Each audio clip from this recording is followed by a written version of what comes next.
What is up, my friends, and welcome back to the Matt Pete Marketing Podcast. Today's episode is a little different. You know, I like to change it up, keep it fresh here. So a while back, about a month or two ago, a guy named Blake Fleischacker posted in a Facebook group that he was looking for a bunch of entrepreneurs to be on his Facebook Live. I responded. I was like, hey, this looks really cool. Somebody I know that a mutual friend vouched for me, got me on his Facebook Live. He does a Facebook Live every day.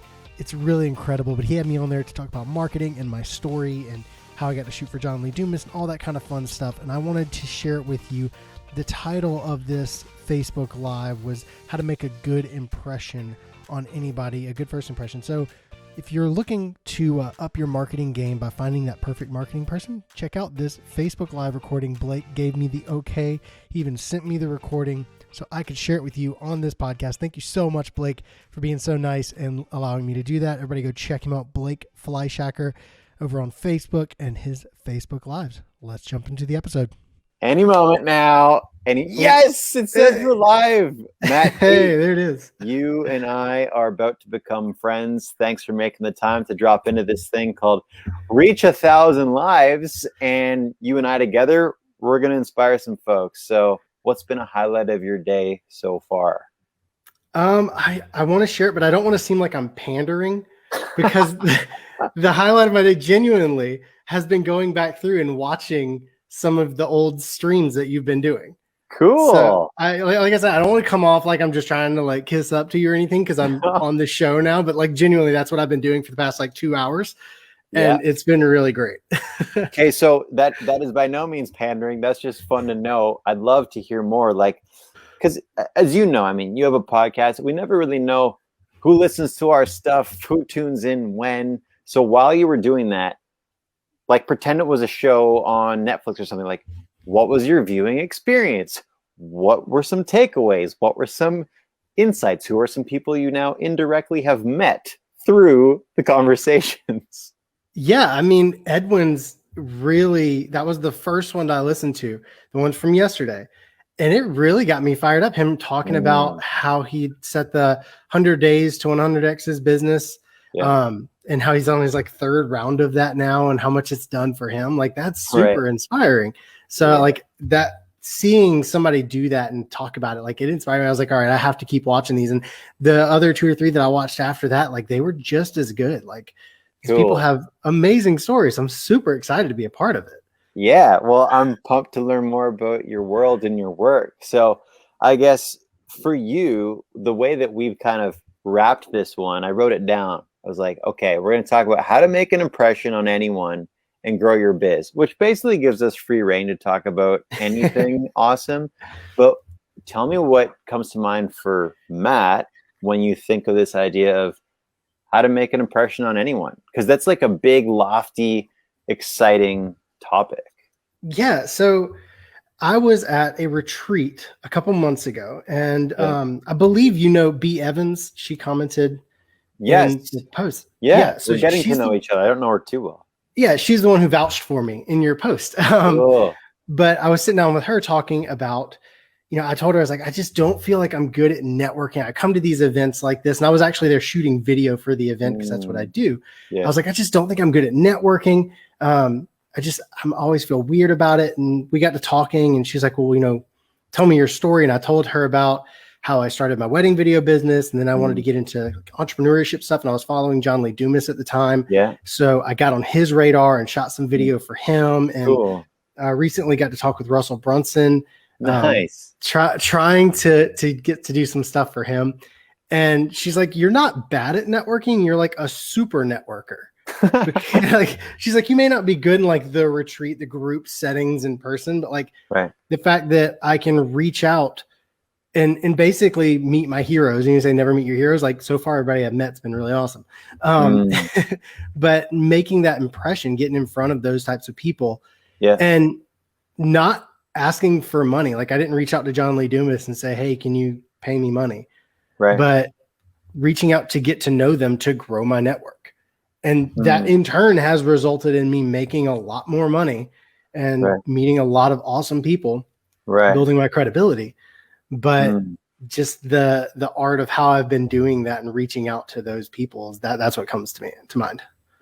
That's such a cool story. So if people are tuning into this live or later and they're like, oh, like I have someone that I'd like to reach out to, or sometimes what I refer to it as is not outreach, but it's like upreach. It's like, whoa, I would love to connect with this person, but people might get in their heads. So if you were to almost make like a recipe card for somebody to reach up to someone that may seem like they're kind of out of reach right now, what would be like the Matt Pete path? Or even if you reverse engineer your own story with like a Russell or a John kind of process.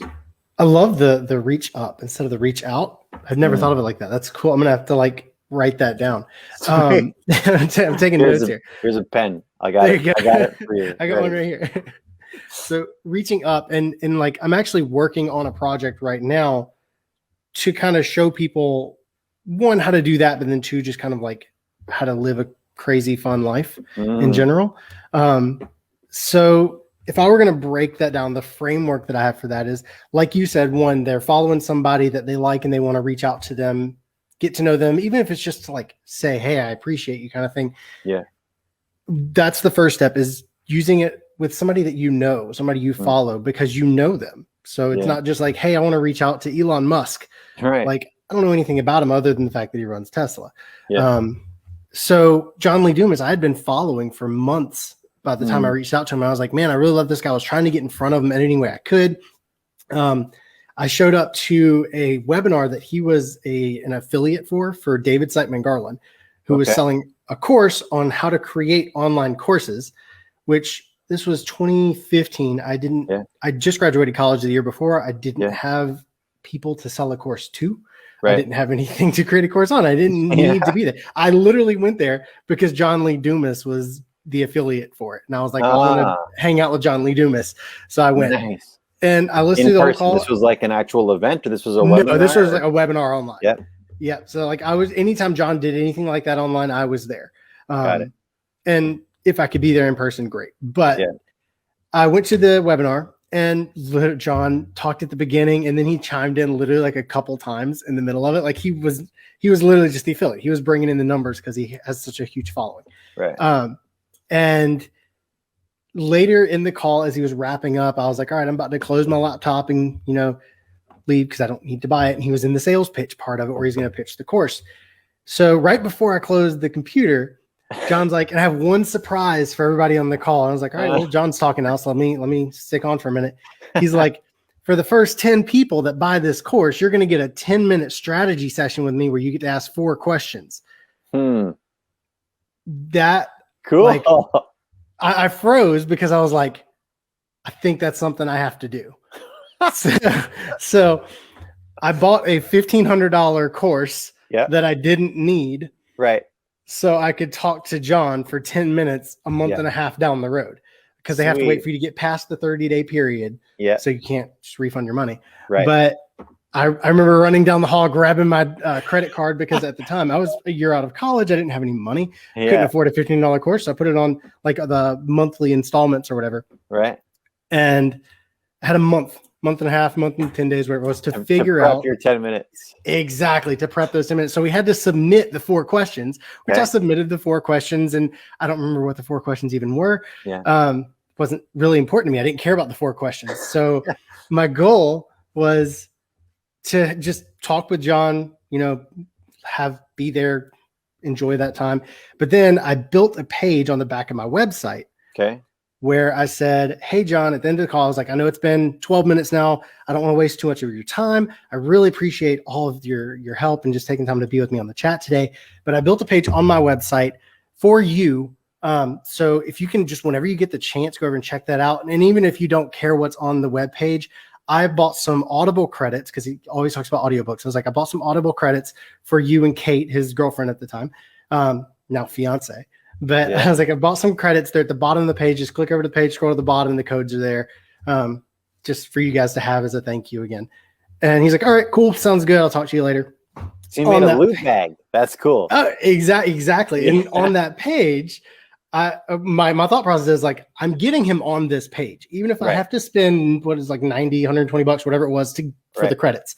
Right. So you're now like 1650 into Yeah. this. Yeah. Oh, it gets way worse. So it does take money to do this, but you don't have to go as extreme as I did with the first one. So I sent him the link. He said, okay, cool. I'll check it out. On the page, I had shot videos for him about why he should be using more videos, and why I should be the person to make those videos for him. And I wasn't asking for any money in return or anything. I was like, I'll show up, at an event you're doing or whatever, I'll be there. I'll shoot the video. If you don't like it, you can drop it in the trash bin and no one will even know I was there. Right. So that's my proposition, literally a free video for you.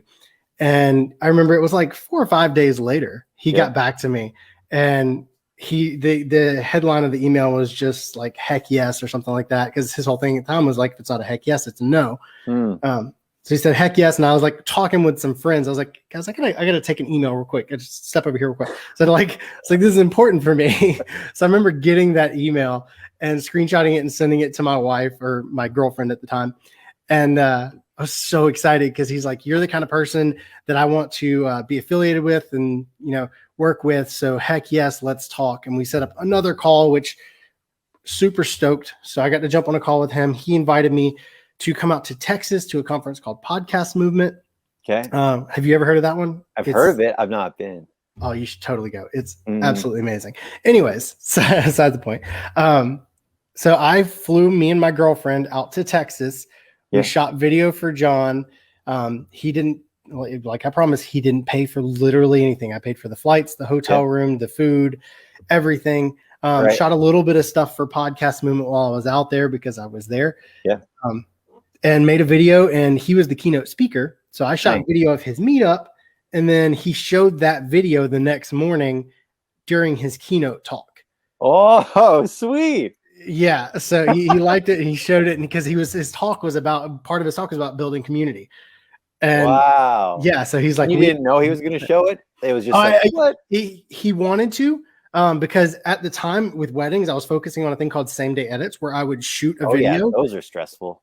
Yeah. So, so you shoot it, you edit it, I take a projector and a screen and show it at the reception before everybody leaves. Right. That's what I was doing. So I trained myself to edit quickly. Yeah. So I told him that, and that was what he wanted to do. And the whole caveat, if he liked it, if it was a crap video, he probably would have just thrown a picture in there or something, but he liked it. So he got to show it during the test with our keynote talk. It was really awesome. It's really cool. So that's like the quick rundown of it. Okay, so let me pull out ingredients, see if I got this, because I know some people who are tuned into this live or later, they're stuck on like, yo, you just dropped like 3 G's to like maybe. I think it was like 3,800 by the time I was all done. Right, they're getting stuck. They probably got stuck on the like 1,500 for a 10-minute call, and of course you didn't really even need. But yeah, I'm similar to you in the sense that there's been many times where I've invested in a course or a program or gone to some kind of event because it's like the Disney World Fast Pass. It's like, okay, yo, this thing's expensive, but I can go on the ride. So these investments, they're steep, but you are guaranteed access to conversation instead of like, yo, get in line and I don't know, maybe. And usually it's the relationship that is far more meaningful or valuable than the little lesson. So for me, it's like, okay, the Matt Pete path is invest in the doorway to the person. And maybe the door has like no relevance to you whatsoever, but the door says like the person you'd like to connect with is there. So by the path to the door, and you just showed up. So at every stage, it's like you showed up on the 10-minute call, you gave a loot bag with a page of like gifts and goods and ways I can contribute. And you show up at the event, like that's awesome. And I imagine you do similar stuff with, like, in this case, I guess Russell Brunson. Was that like a copy paste path or like a whole different kind of approach? Because people tune into this live or later are probably like, what? This is such a cool way to make an impression. And thank you, Matt, for sharing. So one thing I've learned, and I told John and Kate this a few years after the fact that I bought the course literally just for that call. And Kate kind of laughed. She's like, and you could have just emailed us. So like, and again, 2015, I was a year out of college. And for me, like it was money well spent because now I've made well over $100,000, not from John and Kate at all, like from working with them downstream stuff. Right. But you don't have to buy your way in. Cause like for me, for instance, I couldn't afford to get on a one-on-one call with Russell Brunson. I don't know what he costs, what he costs, but I know it's more than $1,500 now. Yeah. So I have a podcast, and I had a girl on the podcast who was a 2 Comma Club award winner. Do you know anything about that? Yeah. So everybody listening, watching, like the Grammys of internet marketing. Exactly. It's ClickFunnels award show. If you make $1 million in one funnel in 1 year, you get to go on stage and get an award and this whole thing. It's really awesome. But I had her on my podcast. She was a 2 Comma award winner, and it was great. And I decided, it's like, I want to reach out to Russell. And the mentality I take into these things is I want to reach out and use the skill set that I have. So I've developed the skill set of photo and video. So I reach out to these people with that skill set. So I would, if you have a product or service or something, use that as part of, like you said, the loop bag.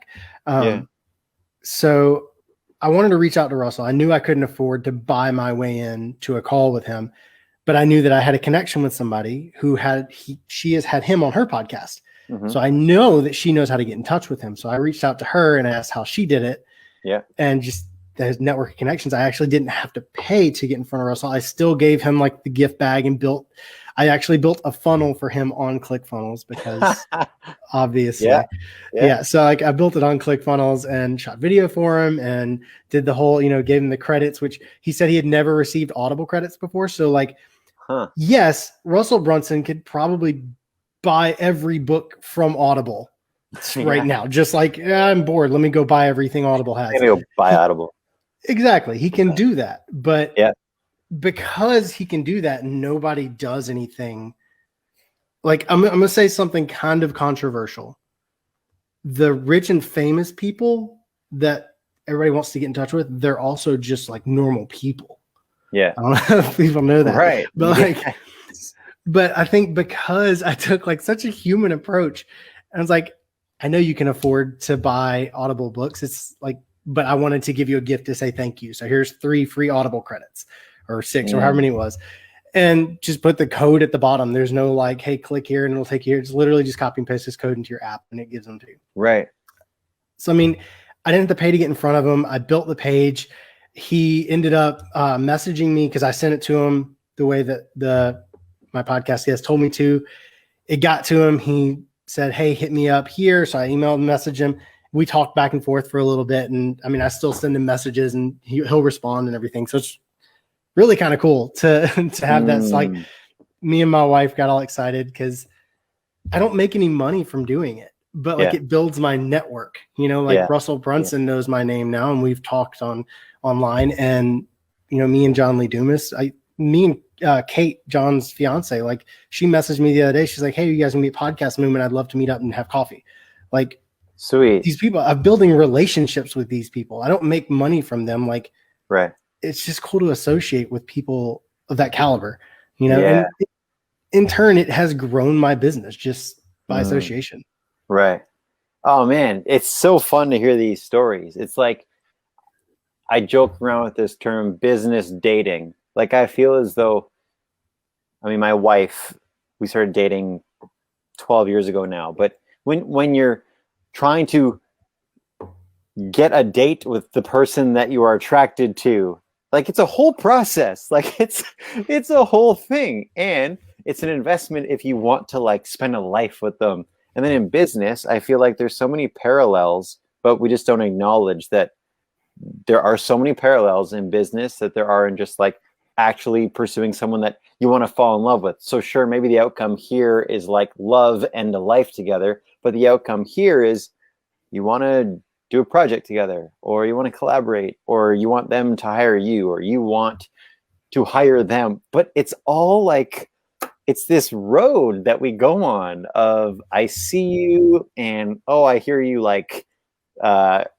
soft cone ice cream. So I got you a soft cone ice cream. And it's not like just sucking up. It's genuinely acknowledging that you see people, you recognize them, you care about them. And like the Audible credits, I mean, it's also experiential. I mean, if someone like Russell buys a book with your Audible credits, loves that book, it's like the association is there. I mean, you played a role in giving the guy a really cool educational experience. So it's super human, which I love so much. Yeah, I love that business dating term too, because it's like I was thinking, oh, you're talking about. It's so true. Like it's very much like dating. Like I took something I knew they like. I know they like reading books, so I give them Audible credits. They like listen to them on Audible. So like that's an obvious thing for me. Like you said, like you want to basically court them in a business sense. Like so many people go out there and it's like, I'm going to go make money. And they walk up and start with the marriage proposal. Like, hey, do you want to buy my thing? And that doesn't happen. Like if you walk up to a girl, I mean, unless you're Chris Pratt, she's not going to say yes to a marriage proposal just off the rip like that. Right. You got to have some courting and some dating and get to know each other and that kind of stuff. And building that trust that, you know, with a business relationship, you get to know people. They want to know that whenever you're approaching them and you're trying to build a relationship, that your hidden agenda, it's so many people come to the table with just their own agenda and they don't want to help. So I think that's why my approach worked, because I'm literally like, okay, I want to shoot a video for you, which can come across as a hidden agenda, because obviously I'm a videographer and marketer. Like it helps me grow my business. I now have video of John Lee Dumas that I can throw on my reels and stuff like that. Like obviously it's going to help, but then adding the credits or something, whatever they like. If they like coffee, then buy them a bag of coffee from somewhere really cool or something. Yeah. Like doing something that you know they like that costs you money, even if it's just a little bit. Yeah. It's like, okay, there's no agenda here. This is literally just a gift. Like it shows that I genuinely like, I wanted to get to know John, and I was serious. If he didn't like the video, then I would have thrown it away. I would have dropped it in the trash bin. I wouldn't have posted it online anywhere. I wouldn't have tried to use the footage. Like, it was a genuine offer. And I think giving the credits kind of showed the humility in it. Like, I even paid money. Here's a gift to show you how authentic I'm trying to be. Yeah. So, well, and the thing with business dating that I feel like really solidifies it, and it was part of your story, both of them, it's that when you received a response, you had to like pause and like be giddy for a moment. Like you shared it with your wife, or you like said, excuse me, I just need to check this, which is very similar to dating, where it's like, oh my gosh, like they replied. They said yes. Yeah. So this stuff, it just lights me up, because even this whole process, doing 1,000 days of live videos, I'm like, I don't know why I'm doing this, but what I do know is that I get to meet incredible people in the process, share some ideas, come up with ideas. And I mean, perhaps you and I, this will be one cool, inspiring conversation that was had.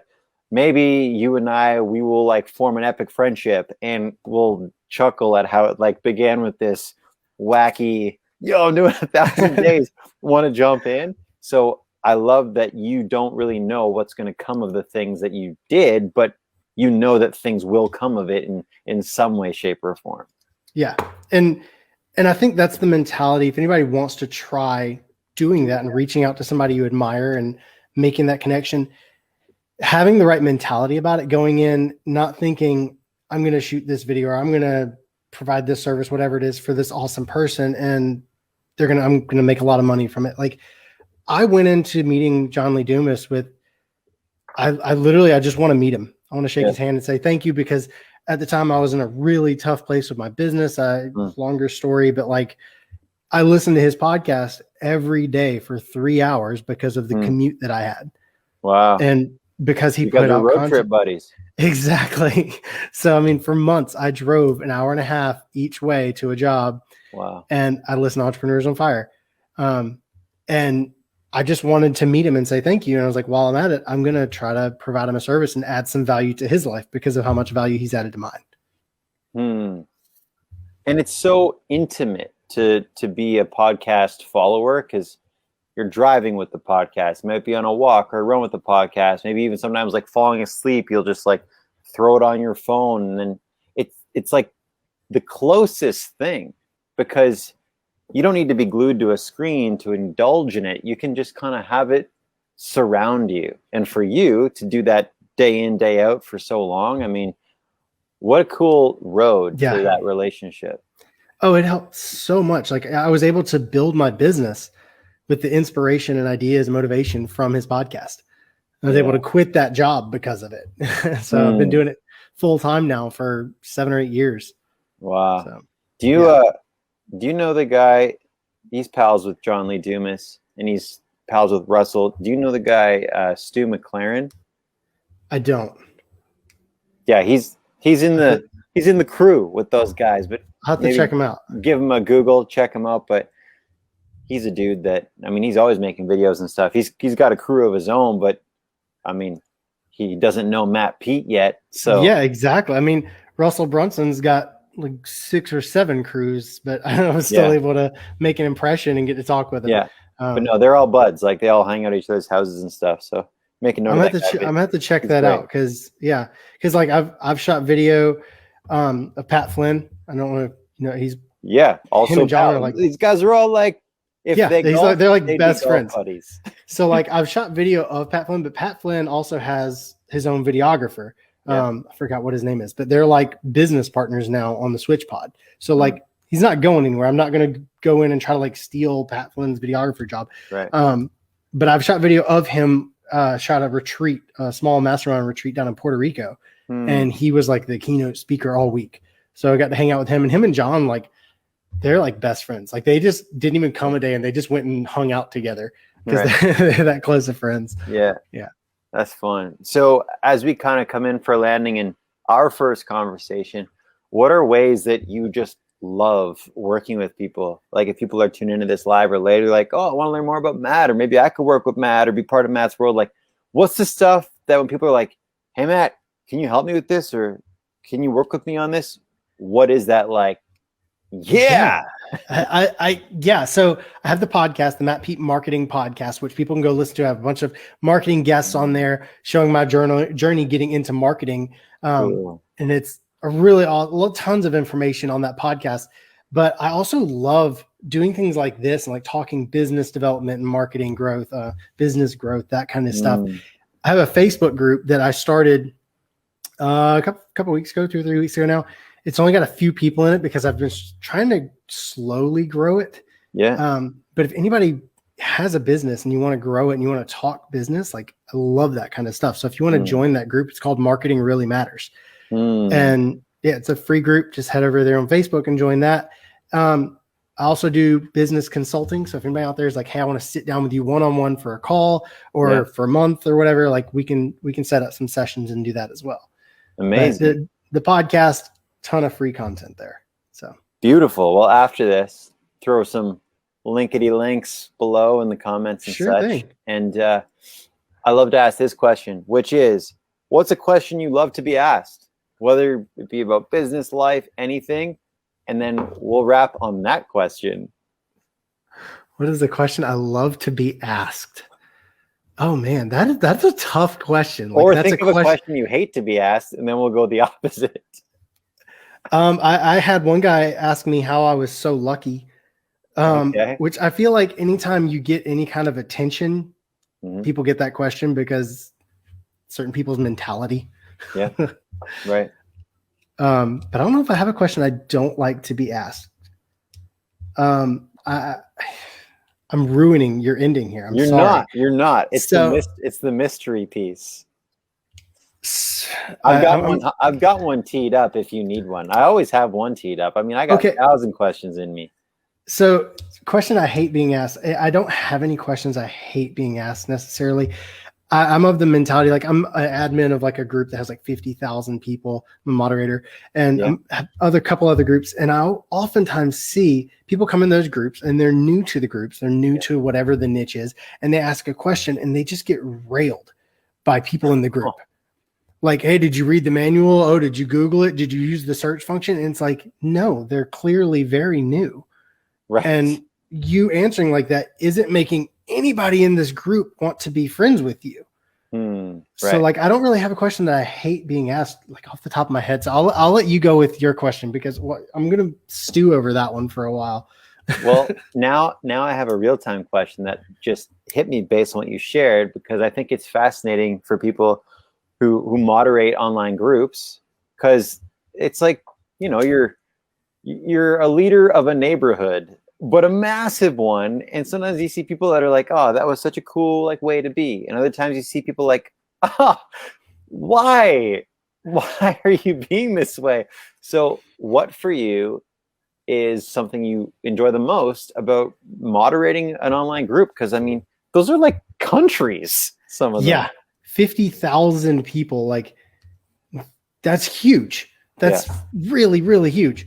I love the community, the connections that I get to make, because I see what everybody's posting, and I have to, like, me and we have a few moderators in that group because it's so large and get so many posts and everything. But you get to see what people are posting, connect with people that way. Like, I'll see people's posts before they go live in the group. So if I have any input that I want to add, I approve the post and then go immediately comment on it. So I get to make that connection really fast. But just seeing how willing people are to help. Like, one person posted in the group the other day, had a question about something. They had over 100 comments of people helping them and pointing in the right direction and advising them. And it's just like, it's so cool to see. It gives you faith in humanity a little bit whenever you see people coming together to help for no reason. Yeah. It's the good old, like, stopping and asking for directions. It's the whole spectrum. It's like, hey, do you know how to find so-and-so location? This end of the spectrum is like, no. This end of the spectrum is like, yep, it's that way, it's that way, it's that way. Actually, you know what? I'm heading there too. I'll come with you. Actually, you know what? I just made some food. I'll pack us a meal. And like, it's just, there's so many ways in which you can be contributive and helpful. So it's cool that you get to see those kinds of similarities in the online capacity.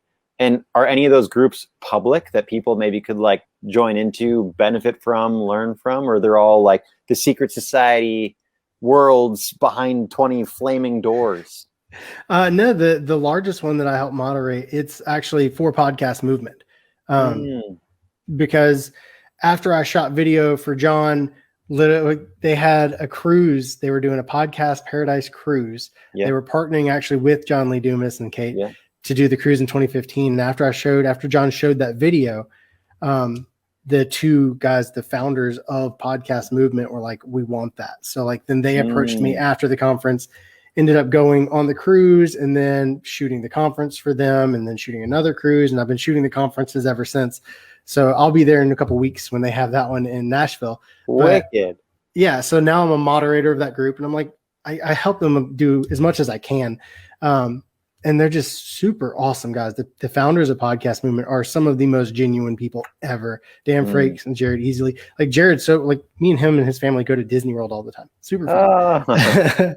But yeah, so Podcast Movement, that group you can go join if you want to have a podcast and you want to learn to create it. It's not a place to grow your podcast. It's not where you're going to go post links to it. There's actually no posting of links or outside groups or anything like that allowed, because and there's not even any videos allowed in the group, because we can't sit there and watch every video to make sure it's not just promotional spam for everybody's company. So it's a really niche place of thousands of people just learning how to create podcasts. Like, you can ask, hey guys, what are you doing to market your podcast and get feedback, but you can't go in there and post links to it to try to grow. So you can grow. And it's just such a cool community, and to have one that large. So if anybody wants to join a giant community and they're interested in podcasting, go join the Podcast Movement group. It's huge and full of just awesome people. That's why I got into podcasting, because I hung around with podcasters so much, and they're so nice. Most of them. It's like a bunch of Forrest Gump like people, just want to ask questions, get to know people's stories and all that stuff. And I mean, because most podcasters aren't making money, it's usually a passion project for most people. So they're not coming at it with like the bloodthirst of, oh, where's my next dollar coming from with this podcast? Like, it's more times than not, that's not it. Well, Matt, dude, this has been super fun. I'm so grateful that you made the time. You shared some stories and reminded me and others of just the power of being a freaking human, like just being a human reaching out to folks, contributing to them, making their lives and their work better. And like I said at the start of this, what I'm doing here is not really a formal podcast, but there's definitely many podcasting elements to this. So Absolutely. I feel like I'm gonna jump into the pool and learn about the world of podcasting in that group you talked about, and maybe end up on a cruise someday, and I'll be like in one of your same day edits, like just if you go to Podcast Movement, just wave to the camera when I'm shooting, and that's a great way. Laugh, smile, something like that. I want some emotion. Very nice. All right, dude. Until next time, thanks for being here, and it's great to get to know you in this way. Yep. Have a good one. See you later.